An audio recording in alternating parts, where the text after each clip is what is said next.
जय हिंद।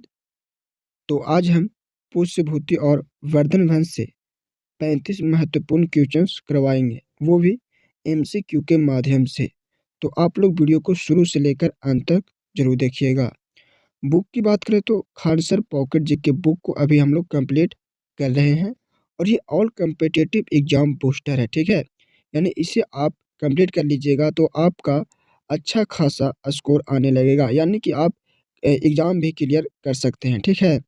तो आप वीडियो को लाइक कर दीजिए और चैनल को सब्सक्राइब कर लीजिए। तो चलिए चलते हैं प्रश्न की ओर बिना टाइम वेस्ट किए। यही है खान सर का पॉकेट जीके सामान्य ज्ञान बुक। यहाँ से बहुत सारा हम लोग प्रश्न कर चुके हैं जिसका प्लेलिस्ट बना दिए हैं, ठीक है।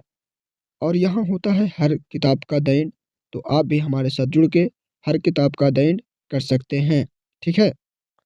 सबसे पहला प्रश्न है, पुष्यभूति वंश की स्थापना किसने की? प्रश्न ए है, ऑप्शन ए है हर्षवर्धन, बी प्रभाकर वर्धन, सी पुष्यभूति और डी है राजवर्धन। सही आंसर ऑप्शन सी हो जाएगा, पुष्यभूति। गुप्त साम्राज्य के पतन 6वीं शताब्दी के बाद पुष्यभूति ने थानेश्वर हरियाणा में इस राजवंश की स्थापना की। इसी कारण इसे पुष्यभूति या वर्धन वंश कहा जाता है। प्रश्न 2 है, पुष्यभूति वंश की प्रारंभिक राजधानी कहाँ थी? Option A Kannauj, B Ujjain, C Thaneshwar और डी है प्रयाग। सही answer option C Thaneshwar. Thaneshwar वर्तमान हरियाणा का अंबाला क्षेत्र पुष्यभूति वंश की प्रारंभिक राजधानी थी। बाद में हर्षवर्धन ने राजधानी कन्नौज स्थानांतरित की। इसी तरह से हम लोग एक एक प्रश्न को बारीकी से कर लेंगे, तो बस आप लोग वीडियो को शुरू से लेकर अंत तक देखिए, ठीक है, और कमेंट में आंसर बताते चलिएगा। प्रश्न 3 है, पुष्यभूति वंश का प्रथम स्वतंत्र एवं प्रभावशाली शासक कौन था? Option A Pushyabhuti, B Rajvardhan, C Prabhakar Vardhan, D है हर्षवर्धन। 3 का सही answer option C Prabhakar Vardhan. यद्यपि वंश की स्थापना पुष्यभूत ने की, परंतु प्रभाकर वर्धन पहला शासक था जिसने स्वतंत्र रूप से शासन किया और वंश को शक्तिशाली बनाया। प्रश्न 4 है, प्रभाकर वर्धन का शासनकाल क्या था? ऑप्शन ए 570 से 600 ईस्वी, बी 575 से 610 ईस्वी, सी 580 से 605 ईस्वी और डी है 585 से 615 ईस्वी। तो 4 का सही आंसर हो जाएगा ऑप्शन सी 580 से 605 ईस्वी। प्रभाकर वर्धन का शासनकाल लगभग 580 से 605 ईस्वी माना जाता है। उसने हुनों के विरुद्ध संघर्ष किया और साम्राज्य को सुदृढ़ किया। प्रश्न 5 है, प्रभाकर वर्धन की पत्नी का नाम क्या था? Option A Prabhavati, B Yashomati, C Rajshri और डी है वासंती। तो 5 का सही answer option B Yashomati. Yashomati Prabhakar Vardhan की पत्नी थी। पति की मृत्यु के बाद उन्होंने सती प्रथा के अंतर्गत आत्मदाह किया। प्रश्न 6 है, प्रभाकर वर्धन के कितने संतानें थी? ऑप्शन ए 2 पुत्र, बी है 2 पुत्र एवं 1 पुत्री, सी है 1 पुत्र व 2 पुत्रियां, डी है 3 पुत्र। तो सही आंसर ऑप्शन बी 2 पुत्र व 1 पुत्री। प्रभाकर वर्धन के पुत्र राजवर्धन और हर्षवर्धन थे, पुत्री राजश्री थी। प्रश्न 7 है, प्रभाकर वर्धन के पुत्र कौन थे? ऑप्शन ए हर्षवर्धन व पुष्यभूति, बी राजवर्धन व हर्षवर्धन, सी हर्षवर्धन व गृहवर्मा, डी राजवर्धन व शासक शशांक। तो सही आंसर ऑप्शन बी राजवर्धन व हर्षवर्धन। राजवर्धन बड़े पुत्र थे और हर्षवर्धन छोटे पुत्र, जिन्होंने आगे चलकर विशाल साम्राज्य की स्थापना की। प्रश्न 8 है, प्रभाकर वर्धन की पुत्री का नाम क्या था? Option A Prabhavati, B Yashomati, C Rajshri और डी है वसुमती। तो सही answer option C Rajshri. Rajshri का विवाह मौखरी वंश के शासक ग्रीव वर्मा से हुआ था। प्रश्न 9 है, राजश्री का विवाह किससे हुआ था? Option A Shashank, B Dev, C Greev Varma और डी है पुलकेशिन द्वितीय। तो 9 का सही answer option C Greev Varma. Greev Varma Kannauj के मौखरी वंश का शासक था। उसके मारे जाने से राजनीतिक संकट उत्पन्न हुआ।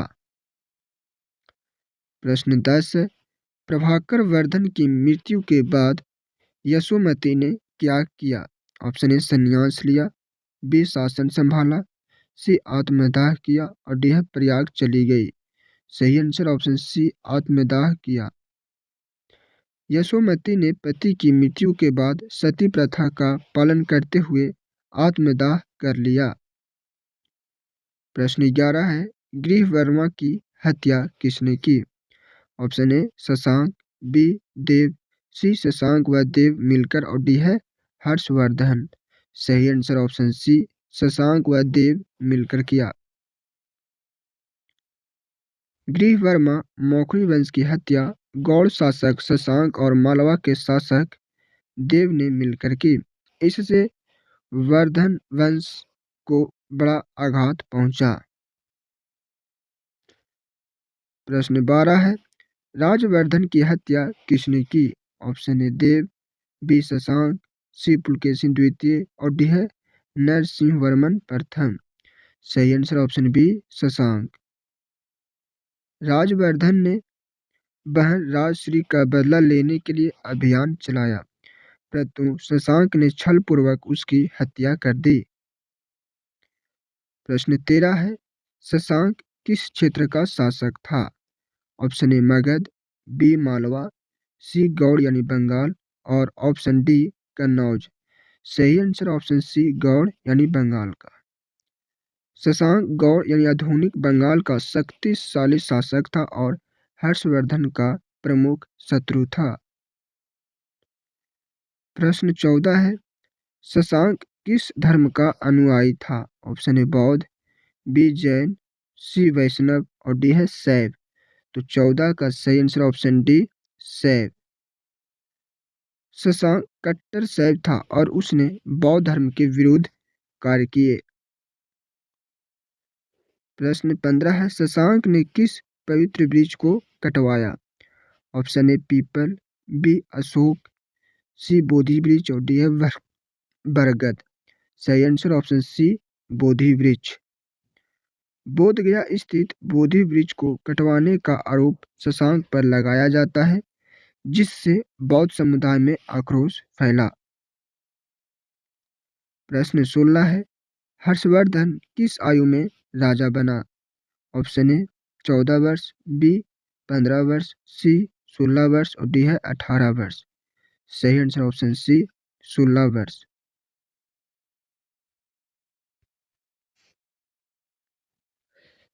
भाई राजवर्धन की मृत्यु के बाद 16 वर्ष की अल्पायु में हर्षवर्धन सिंहासन पर बैठा। प्रश्न 17 है, हर्षवर्धन का राज्यारोहण कब हुआ? ऑप्शन ए 605 ईस्वी, बी 606 ईस्वी, सी 610 ईस्वी और डी 612 ईस्वी। सही आंसर 606 ईस्वी। हर्षवर्धन का राज्यारोहण 606 ईस्वी में हुआ। इसी से हर्षकाल की शुरुआत मानी जाती है। प्रश्न 18 है, हर्षवर्धन ने अपनी राजधानी कहाँ बनाई? Option A Thaneshwar, B Prayag, C Kannauj, D Ujjain. सही आंसर ऑप्शन सी कन्नौज। साम्राज्य विस्तार के बाद हर्ष ने राजधानी थानेश्वर से कन्नौज स्थानांतरित की। प्रश्न 19 है, हर्षवर्धन ने किस नदी के तट पर युद्ध में पराजय पाई? Option A Ganga, B Yamuna, C Narmada और डी है गोदावरी। सही आंसर ऑप्शन सी नर्मदा। दक्षिण भारत में विस्तार के दौरान हर्ष को नर्मदा नदी के तट पर पराजय मिली।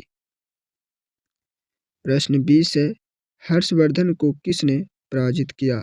ऑप्शन ए नरसिंह वर्मन प्रथम, बी पुलकेशिन द्वितीय, सी शशांक और डी है देव। सही आंसर ऑप्शन बी पुलकेशिन द्वितीय।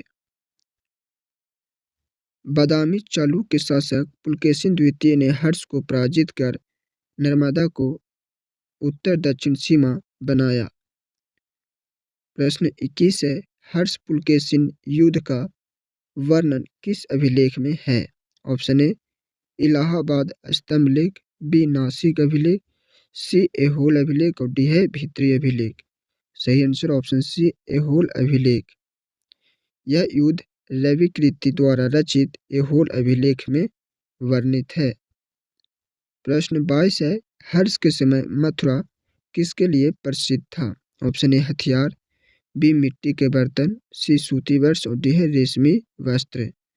सही आंसर ऑप्शन सी सूती वस्त्र। हैंडसॉन्ग के अनुसार मथुरा सूती वस्त्र उद्योग के लिए प्रसिद्ध था। प्रश्न 23 है, हर्ष के शासनकाल में भारत आने वाला चीनी यात्री कौन था? Option A Fahien, B Itsing, C Hiuen Tsang और डी है मेगास्थनीज। सही आंसर ऑप्शन सी हैंडसॉन्ग। हैंडसॉन्ग 630 से 644 ईस्वी तक भारत में रहा और हर्ष का समकालीन था। प्रश्न 24 है, हैंडसॉन्ग भारत क्यों आया था? ऑप्शन ए व्यापार हेतु, बी युद्ध हेतु, सी बौद्ध ग्रंथों की खोज हेतु, डी है तीर्थ यात्रा हेतु। तो इसका सही आंसर हो जाएगा ऑप्शन सी बौद्ध ग्रंथों की खोज हेतु। हैंडसॉन्ग का उद्देश्य बौद्ध ग्रंथों का अध्ययन व संग्रह करना था। प्रश्न 25 है, हैंडसॉन्ग की भारत यात्रा का विवरण किस ग्रंथ में है? Option A Indica, B Si Yu Ki, D Harshacharita, D है महावंश। सही answer option B Si Yu Ki. Si Yu की में हैंडसॉन्ग की भारत यात्रा का विस्तृत वर्णन है। प्रश्न 26 है, हैंडसॉन्ग की जीवनी किसने लिखी? Option A Banabhatta, B Itsing, C विहिली, सी रविकृति। तो इसका सही आंसर ऑप्शन सी विहिली। चीनी विद्वान विहिली ने हैंडसॉन्ग की जीवनी लिखी। प्रश्न 27 है, हर्षवर्धन द्वारा रचित नाटक कौन से हैं?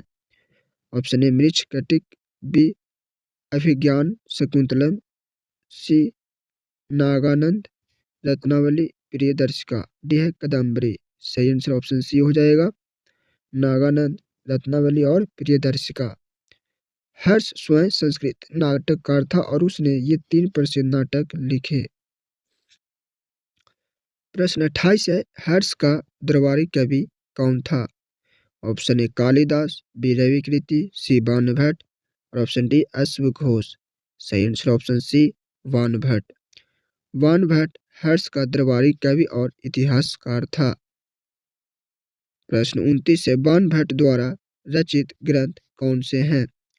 ऑप्शन ए हर्षचरित व कदम्बरी, बी नागानंद, सी सीयू की और डी है ऐहोल अभिलेख। तो 29 का सही आंसर ऑप्शन ए हर्ष हर्षचरित ऐतिहासिक ग्रंथ है और कदम्बरी संस्कृत का प्रसिद्ध उपन्यास।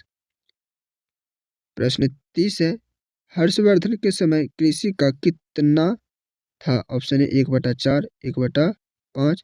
कृषि कर कितना था? ठीक है, ऑप्शन सी 1/6 और डी है 1/10। सही आंसर ऑप्शन सी 1/6। कृषि उपज का छठा भाग 1/6 राजकर के रूप में लिया जाता था। प्रश्न 31 है, हर्षकालीन कर कौन से थे? ऑप्शन ए भाग बलि हिरण्य, बी है उदक शुल्क, सी भोग कर और ऑप्शन डी उपहार। सही आंसर ऑप्शन ए भाग बलि हिरण्य। भाग भूमि कर, बलि अतिरिक्त कर और हिरण्य नकद कर। प्रश्न 32 है, हर्ष के समय सेना का सर्वोच्च अधिकारी कौन था? ऑप्शन ए सिंहनाद, बी महाबली अधिकृत, सी बलाधिकृत और डी है स्कंदगुप्त। सही आंसर ऑप्शन बी महाबलिधिकृत। महाबलिधिकृत सेना का सर्वोच्च अधिकारी होता था। प्रश्न 33 है, हर्ष का महासेनापति कौन था? Option A Avanti, B Simhanada, C Kuntal और डी है बृहदेश्वर। सही answer option B Simhanada. Simhanada Harsha का प्रमुख सेनापति था। प्रश्न 34 है, हर्ष के समय शांति एवं युद्ध का मंत्री कौन था? Option A Simhanad, B Skandagupta, C Avanti और डी है अमात्य। सही answer option C Avanti. Avanti विदेश नीति, युद्ध और संधि से संबंधित कार्य देखता था। प्रश्न 35 है, हर्ष के समय पुलिस अधिकारी को क्या कहा जाता था? ऑप्शन ए दंड नायक, बी दंड पाशिक, सी उपरीक और डी है अमात्य। सही आंसर ऑप्शन बी दंड पाशिक। दंड पाशिक नगर की कानून व्यवस्था और अपराध नियंत्रण का अधिकारी था। तो प्रश्न हो गया डन, यानी यहाँ से जो भी इम्पोर्टेंट प्रश्न था हम करवा दिए हैं। अब आप इसे 1 से 2 बार देख लीजिएगा तो आपको एक भी पॉइंट नहीं छूटेगा। तो आप लोग वीडियो को लाइक करिए और चैनल को सब्सक्राइब कर लीजिए और कमेंट में फीडबैक जरूर बताइएगा और अपना फाइनल स्कोर भी। ठीक है, तो मिलते हैं अगले वीडियो में अगले टॉपिक पर।